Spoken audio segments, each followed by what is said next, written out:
Hello, viewers. Welcome to the Development Talks in our next edition. Today, Dr. Sayeed Ahmed will enlighten us on various aspects of feasibility studies and basically in the light of Bangladesh. So, my first question to Dr. Sayeed Ahmed is in your view, how usually feasibility studies are conducted in Bangladesh.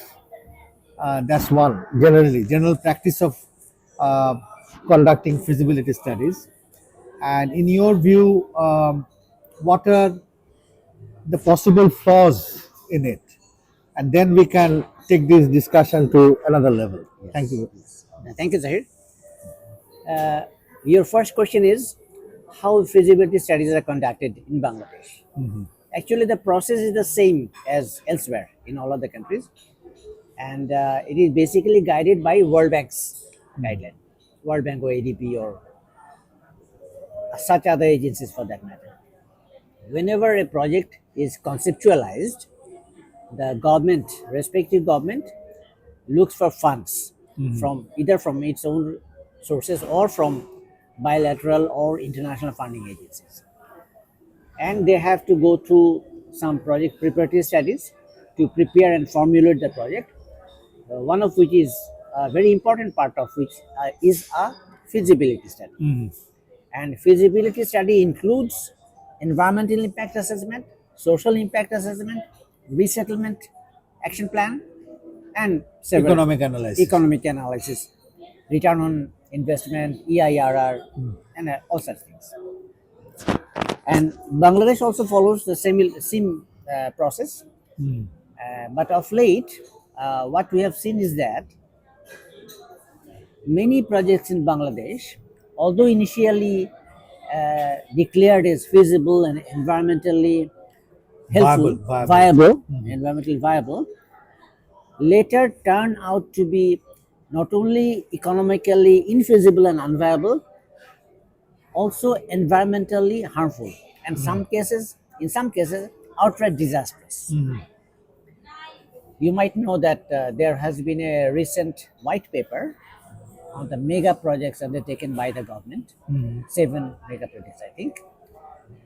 White paper has reported that those mega projects in total have uh, additional expenses of almost 7 billion US dollar on top of the original estimate. A significant amount. Significant amount. You could build two Padma bridges for True. that. True. And not only that, they have taken much longer than initial estimate. In some cases, their environmental viability is also questionable. So one can naturally ask this question: what's the purpose and meaning of these um, feasibility studies or environmental impact assessments? The very relevance of it. Relevance. What's the effectiveness of it? Effectiveness. Yes.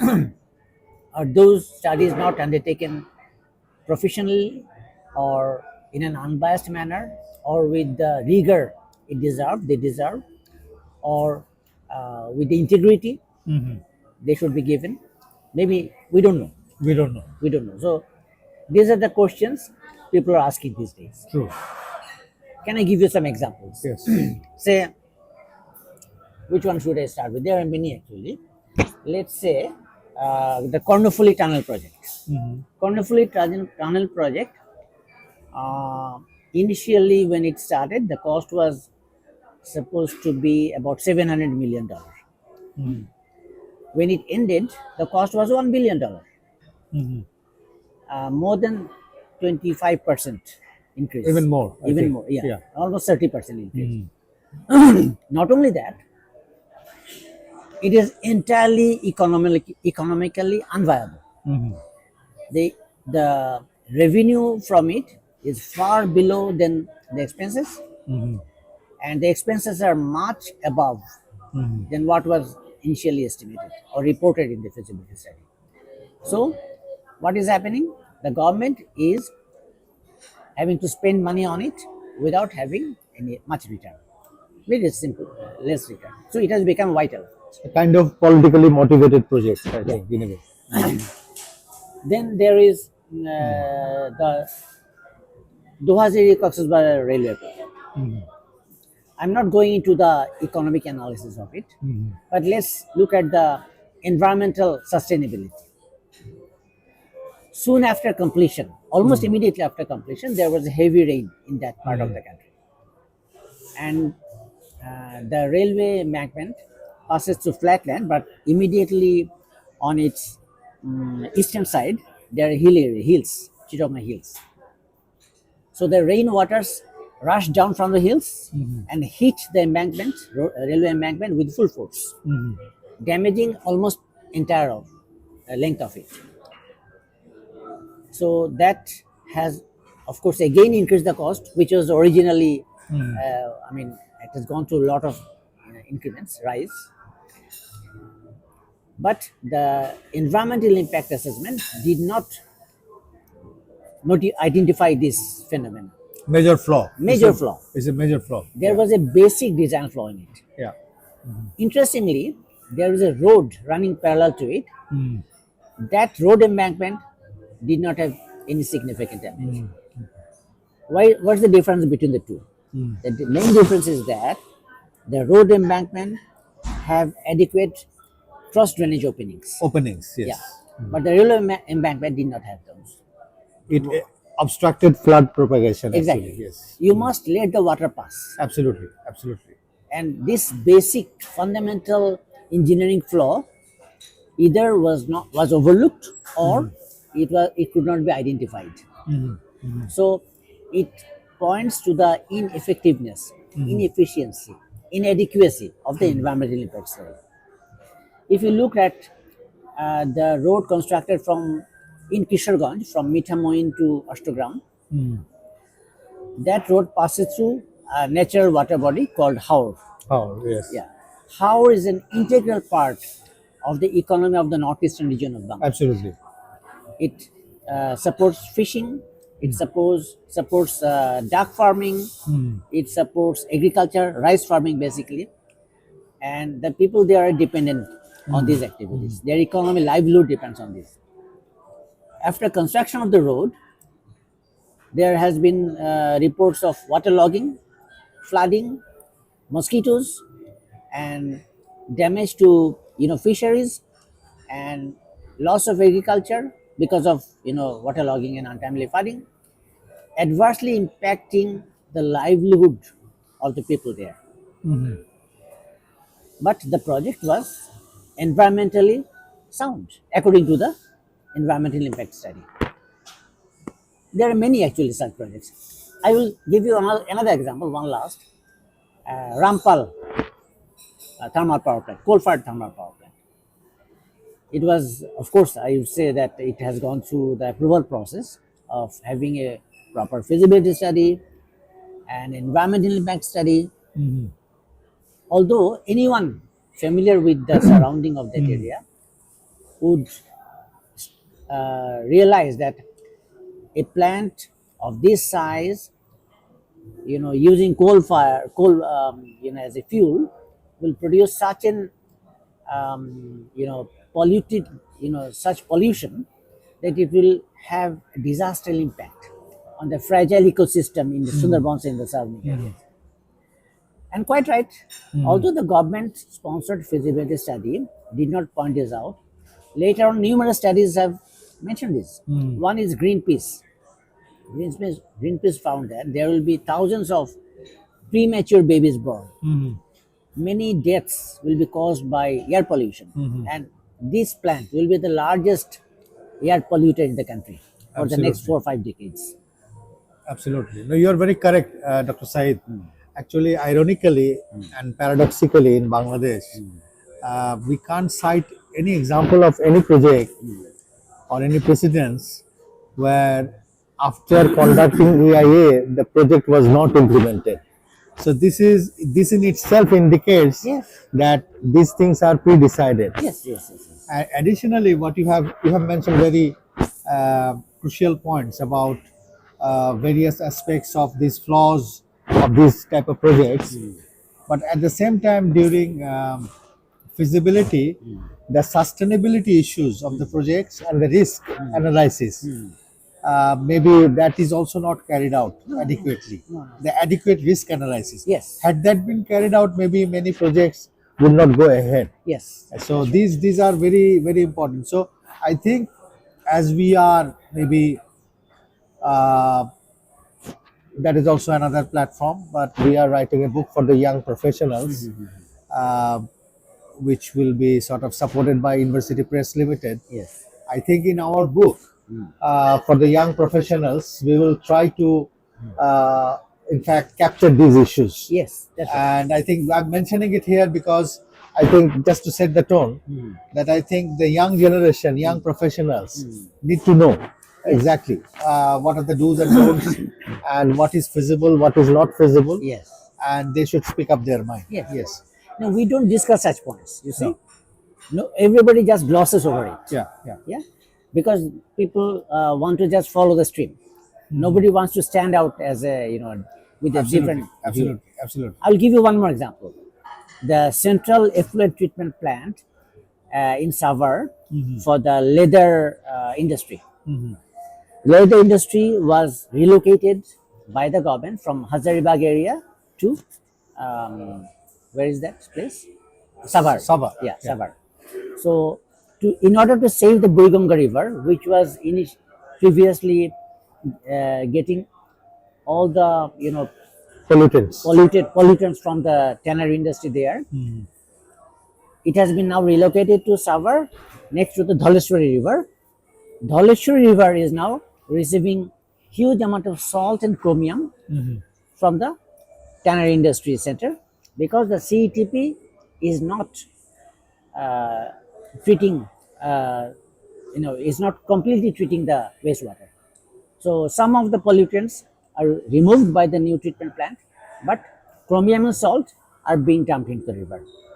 So what is happening Causing is major environmental hazard actually. we are,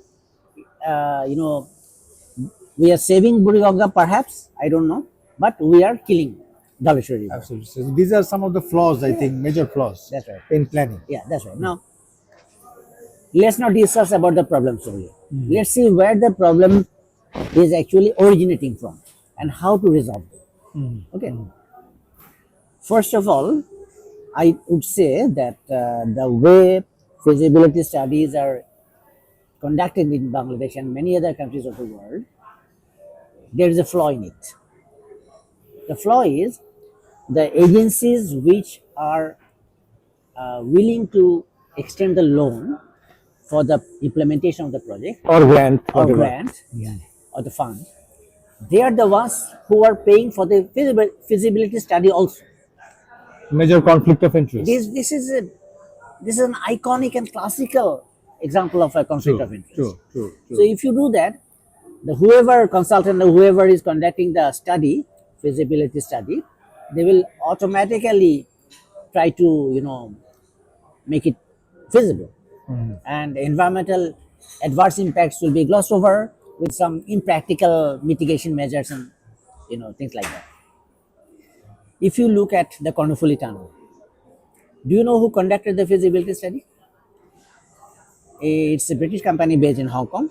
I'm not going to say the name, but it was commissioned by the contractor himself, a Chinese contractor. I mean, the contractor who built it. And the it was a G2G project between Chinese government and Bangladesh government. So Chinese contractor was selected for the construction by the Chinese government, and they recruited that British company from Hong Kong to conduct the feasibility study. So what do you expect? And the outcome is Bangladesh is going to have to pay for it for the next, I don't know how many decades.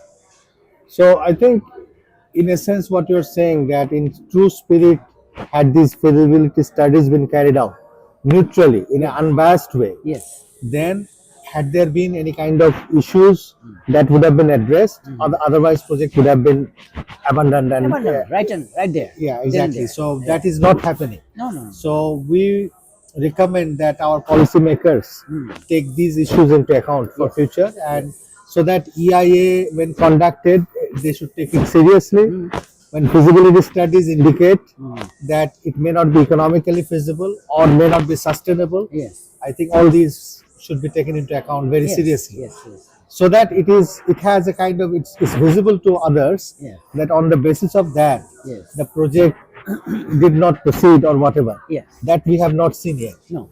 Yeah. So first of all, feasibility studies should not be funded by the agency Absolutely, organization absolutely. which is going to extend the fund. Absolutely. It should be conducted entirely independently. Absolutely. The Very loan important. recipient, ideally the loan recipient or the fund recipient should Carry pay it from their own fund. own fund. Yeah. It's And very independent. independently. They should recruit some third party without any link with any other part of the project. Absolutely. Secondly, it should be conducted with thorough integrity, utmost rigorousness, and highest professional standards. Very It important. might incur some extra cost, but compared to the total investment cost, it's nothing. Maybe just 1%, 1.5%. And above all, these things should not be preconceived, premeditated, pre-decided, or politically motivated. Yes, I think that's right. it's a national project. Yes, It should yes, yes. serve national interest. Yes. It should not degrade environment. So all these bottom lines are guiding principles Exactly. should be there. Exactly. Yeah. If you think of Rampal project, the lack of professional integrity or whatever flaw is there is going to be paid for by the ordinary people of this country Ordinary people. for the Very next unfortunate. couple of decades. Very unfortunate. Very unfortunate. They have nothing to do with this. They don't deserve this Yeah, from yeah. us. Okay, Dr. Saeed, I think you have highlighted very important points for our development talks audiences, and I believe the critical issues, and the constructive comments and the constructive criticisms that you have put forward would benefit the policymakers. And thanks again for giving this talk on feasibility studies, various aspects of feasibility studies, and rather the flaws in the feasibility studies in Bangladesh. So with that, in fact, note of thanks to you, we conclude today's edition. Thank you very much. Thank you. Thank you. Goodbye. Goodbye. Thank you.